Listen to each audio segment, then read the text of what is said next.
Pastor Femi was a man of great influence.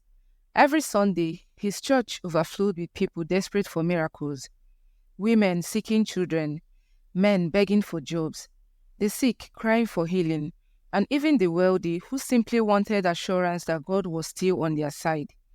He was young, handsome, and spoke like honey flowed from his tongue.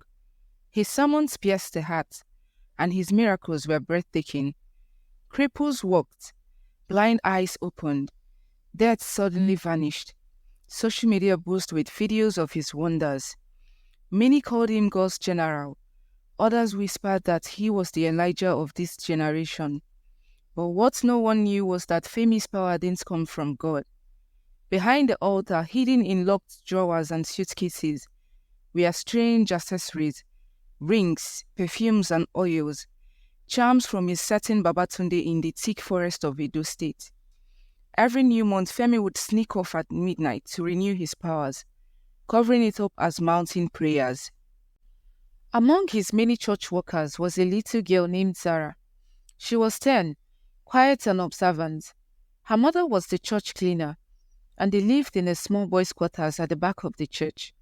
Zara spent a lot of time around the church when no one else was watching. One night, Zara woke up to use the bathroom and noticed a dim light coming from the church office. Out of curiosity, she tiptoed barefoot like a cat, and what she saw through the keyhole froze her. Pastor Femi stood before a mirror, wearing only a white wrapper. In his hand was a black ring that sparkled strangely. He murmured words in a strange language, rubbed powder on his face, and kissed a charm that looked like a little human figure. His eyes glowed faintly as if a spirit passed through him.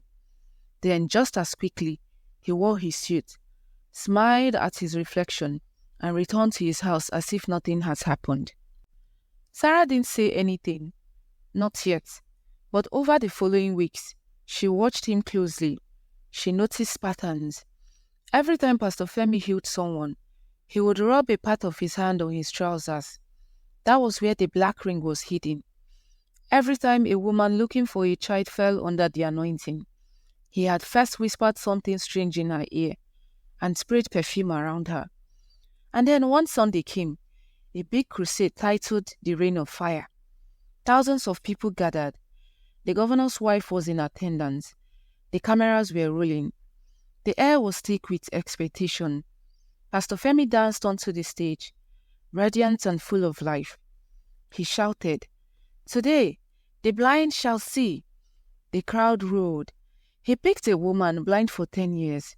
He waved his hands, whispered in tongues, then slid the black ring onto his finger. But before he could touch the woman's eyes, "Stop!" It was Zara. The mic screeched. Everyone turned. Zara stood at the altar in her faded church dress, barefoot, her small chest panting. "Uncle Femi is using charms," she shouted. "I saw him. I can show you where he hides them." The crowd gasped. "What nonsense is this?" Pastor Femi backed, trying to laugh it off. "Whose child is this? Get her off."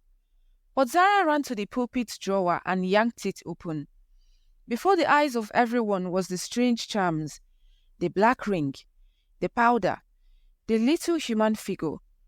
The church fell into confusion. A brave usher stepped forward and pulled the drawer completely out.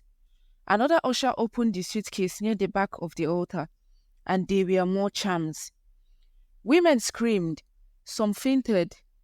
Others began shouting, "Blood of Jesus! Ah, what have we been worshipping?" Pastor Femi tried to run, but 2 hefty men from the security unit caught him. By evening, he was trending on social media for the wrong reasons. The news carried the story. Popular pastor exposed by 10-year-old girl. Fake miracles unveiled.